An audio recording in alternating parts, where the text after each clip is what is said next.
कार्यक्रम के पुण्यार्जक हैं श्री प्रदीप जैन, श्री नवीन जैन, मेयर, PNC परिवार, आगरा, उत्तर प्रदेश। ऐसे मैंने सुना है ज्ञान भगवान बनाता है, दूध बलवान बनाता है और ज्ञान भगवान बनाता है। तो कौन सा ज्ञान भगवान बनाता है? सम्यक ज्ञान, जो देव के द्वारा दिया गया ज्ञान, शास्त्र में जो ज्ञान है, जो सच्चे गुरुओं के द्वारा दिया गया ज्ञान भगवान बना। बस देखना, ज्ञान, मुकेश भैया, ज्ञान तभी प्राप्त होगा जब पुण्य होगा।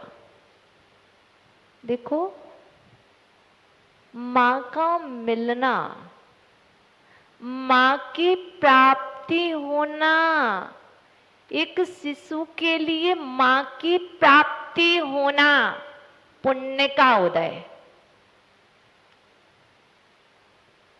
अभी दूध नहीं मिला, मां की प्राप्ति होना पुण्य का उदय, और मां के दूध का प्राप्त होना ये उसका भाग्य, ये उसका भाग्य। मां मिली है पुण्य से, लेकिन यदि तुम्हारा भाग्य पवित्र है, मां के पास दूध होगा लेकिन बालक का पुण्य नहीं होगा, तो वह उसका सेवन भी नहीं कर पाएगा, क्योंकि भाग्य भी होना चाहिए। पुण्य तो है, भाग्य नहीं है तो यहां बैठ नहीं पाओगे। पुण्य तो है, भाग्य नहीं है तो यहां बैठ नहीं पाओगे। इसी तरह गुरु की प्राप्ति होना पुण्य का उदय, और गुरु के द्वारा ज्ञान की प्राप्ति होना ये शिष्य के भाग्य का उदय है। यदि शिष्य का भाग्य प्रबल हो और शिष्य का पुण्य प्रबल हो, शिष्य का भाग्य प्रबल हो और शिष्य का पुण्य प्रबल हो, और गुरु अंगूठा छाप हो, तब भी गुरु के अंदर शिष्य के पुण्य से ज्ञान आ जाएगा। इसी तरह यदि बेटा पुण्यात्मा है तो बेटी के पुण्य से मां के अंदर में दूध आ जाएगा और बेटे के लिए उसका स्तनपान करने भी मिल जाएगा। देखो, घटना हस्तिनापुर की है, घटना हस्तिनापुर की है। राजा सूरपाल जी का राज्यकाल चल रहा था और वहां पर दो जोहरी थे। एक था रत्न ज्योति, एक था डब्बू चाचा जी रत्न ज्योति, और दूसरा था सुखानंद जी। जैसे कि दो बिजनेसमैन एक साथ हो, लेकिन राजन ने अपनी रानियों के लिए गहने बनवाए। राजन सूरपाल ने अपनी रानियों के लिए गहने बनवाए। वो ऑर्डर दिया गया रत्न शेखर जी पांड्या चाचा जी, रत्न शेखर जी, आपको आदेश पारित हुआ है, आपको हमारे रानियों के गहने बनाना है। बस रत्न शेखर जी ने मन में लोभ आ गया, मन में लोभ आ गया, गहने इतने सारे बनाना। एक काम करो, आर्टिफिशियल और ओरिजिनल में आजकल कोई कुछ समझता नहीं है। आज इतनी पारदर्शिता नहीं है लोगों की कि वो क्लियर कर पाए ये आर्टिफिशियल है कि ओरिजिनल है, दोनों ऐसे ही। लेकिन रत्न ज्योति के अंदर लोभ आ गया और रत्न ज्योति ने ओरिजिनल जवाहरात अपने घर में छुपा के रख लिए और आर्टिफिशियल रानियों के गहने रेडी करा करके दूसरा जोहरी सुखानंद उसके लिए सौंप दिए। दूसरे जोहरी सुखानंद के लिए सौंप दिए। राजन के पास जाएगा, राजन गहने रेडी हैं, दे आया। राजन को बहुत अच्छे लगे, पसंद आए और वहीं पर वो रत्न ज्योति भी ले लिए, कोई बात नहीं। कुछ दिन हुए, 1-2 दिन बाद तो सत्य आ ही जाता है। राजन तो मात्र जवाहरात का ही पारदर्शी नहीं था, वो व्यक्ति को भी पहचान लेता था। लेकिन देखे कोई बात नहीं, रख लिए।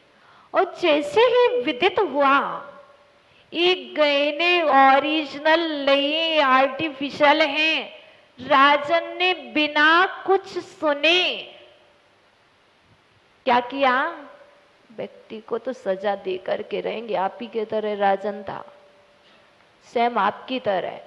बुलाया, सुखानंद जी आइए आइए, और सुखानंद जी पधारे और आदेश दे दिया इसे जेल में 6 महीने तक सख्त जेल में अभी डाल दिया जाए। हो डाल दिया, कुछ भी नहीं सुना, न सफाई सुनी, न कुछ बोला, तो कुछ भी राजन सुनने को तैयार नहीं। और राजन ने तो सुखानंद जी के लिए जेल में डाल दिया। बेचारे सुखानंद जी, किया तो मैंने कुछ भी नहीं है, मेरे को तो रत्न ज्योति गहने दे करके गया और मैंने राजन को सौंप दिए। और जब रत्न ज्योति राजन से कहता, राजन मुझे तो उसी दिन ही डाउट था, जिस दिन सुखानंद गहने लेकर के आया तो उसी दिन मुझे डाउट था कि ये नकली है, वो तो मैं इसलिए नहीं बोला था, मैं छूटा। वो बड़ी बात, अच्छा नहीं लगता, इसलिए कि राजा को ज्ञान नहीं, इसलिए मैं कुछ नहीं बोला। कोई बात नहीं, राजन ने डाल दिया। अब बेचारे सुखानंद जी, जो स्वर्णकार एक और था दूसरा, वो विचार कर रहा था, देखो देखो कर्मों ने किसको छोड़ा, कर्मों ने किसको छोड़ा। देखो मानतुंग स्वामी को भी तो कर्मों ने जेल में रखा।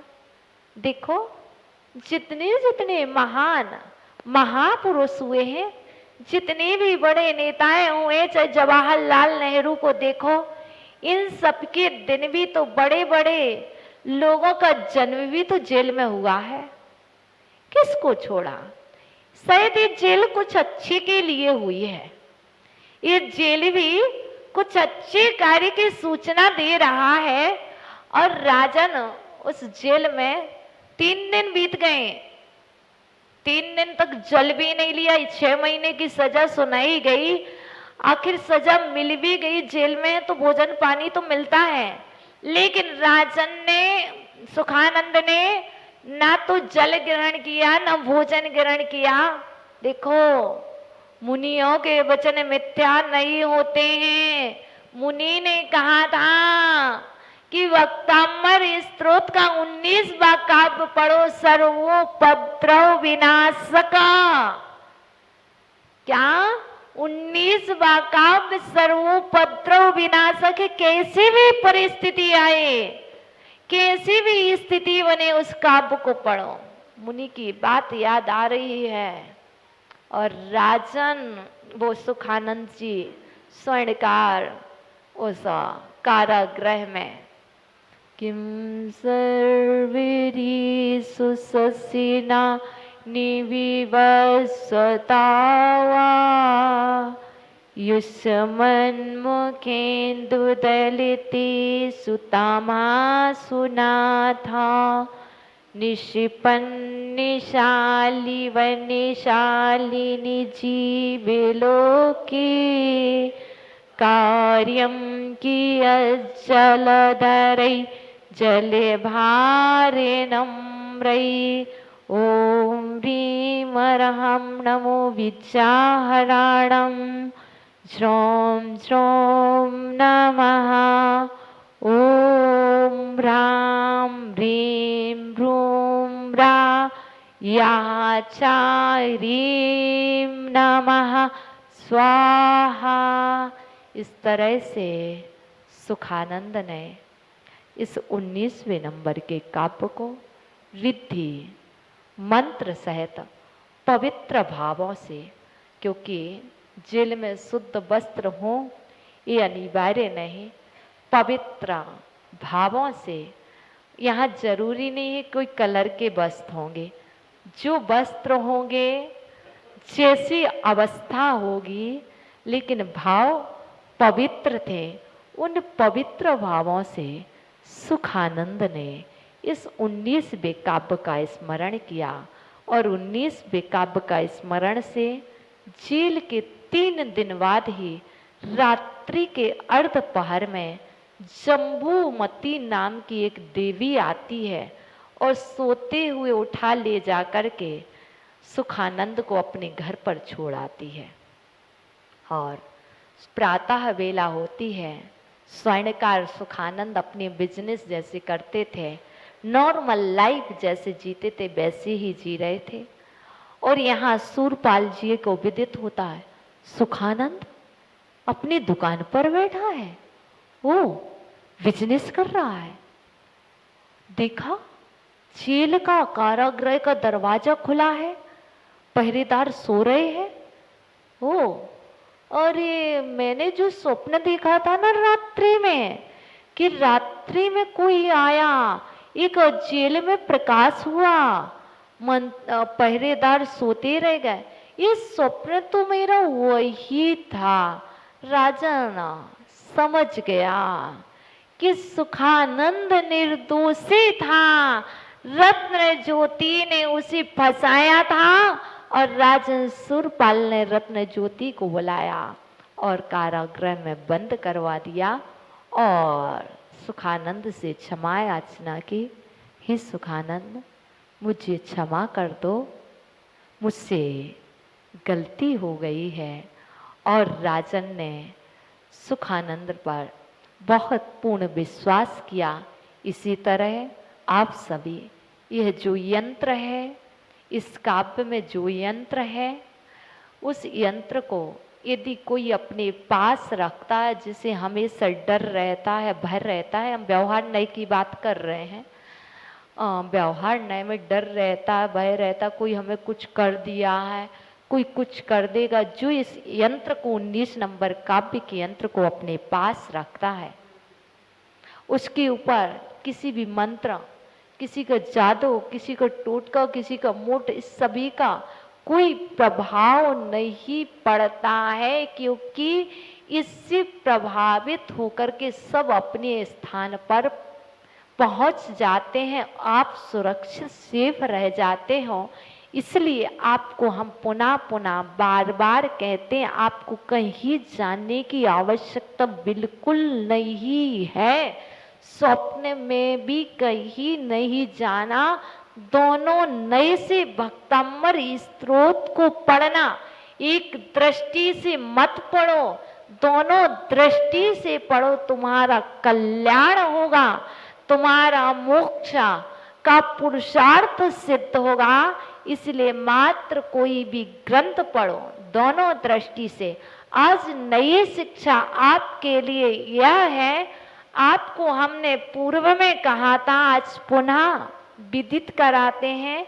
आप अपनी बेटियों को दहेज में पद्म पुराण देंगे, कहा था, आप अपनी बेटियों को दहेज में पद्म पुराण देंगे। माता जी बेटी नहीं है, ओहो, आपके घर में आने वाली बेटी है, उसको पद्म पुराण के 3 भाग देंगे, एक जिनवाणी देंगे और उसके साथ एक भक्तमर स्त्रोत की पुस्तिका देंगे, चांदी के बर्तन देंगे। आप कितना भी दहेज कम कर लेना, लेकिन हम आपको इतना बड़ा दहेज बता देंगे कि आप यदि ज्यादा देना चाहते हो तो 48 दीपक भी दो। आप भक्तमर की पुस्तिका दो प्यारी सी, 48 चांदी के दीपक दो, जितनी जिसकी सामर्थ्य हो सारा दहेज कम कर लेना, लेकिन आप उस परिवार की सुरक्षा के लिए, उस के लिए जैन धर्म से जोड़ने के लिए आज से ही आप अपने बेटे और बेटे के विषय में विचार करना प्रारंभ कर देना। मुझे क्या क्या देना, मैं 51 वस्तु 101 वस्तु बता सकती हूँ कि 101 वस्तु कौन कौन सी देना चाहिए। आपको सिर्फ एक वस्तु से काम नहीं चलेगा। लोग 101 ड्रेस देते हैं और हम कहते हैं 101 आप धार्मिक वस्तु की सामग्री दीजिए, आपका जीवन सफल होगा। आज का मंत्र है ओम ह्राम ह्रीम रूम रा या छा ह्रीम नमः स्वाहा। चलिए कल आओगे? भूल तो नहीं जाओगे? चलो भगवान को बोल दो आना। पुनः बुलाना, भूल न जाना, सपनों में आना। जैसे भी हो हमको अपने दर पर ले आना। तेरे दर पर ऐसा लगता जो अपना घर हो। मेरा अंतिम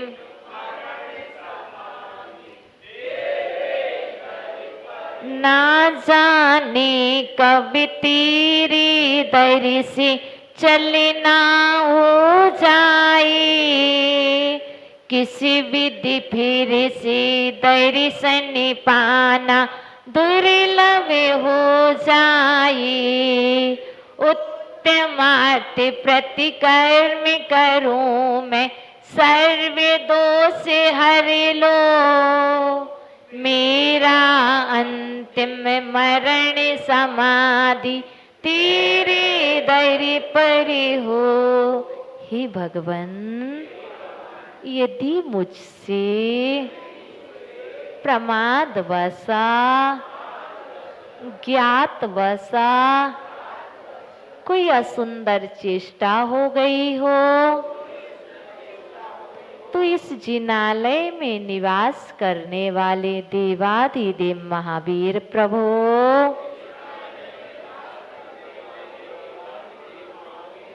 समो शरण में विराजमान आदि ब्रह्मा आदिनाथ प्रभु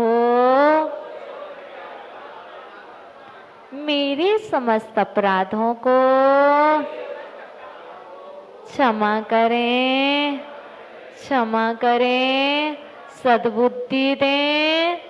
नमोस्तु भगवान, नमोस्तु भगवान, नमोस्तु अक्षर भगवान। इस कार्यक्रम के पुण्यार्जक थे श्री प्रदीप जैन, श्री नवीन जैन मेयर, टीएनसी परिवार, आगरा, उत्तर प्रदेश।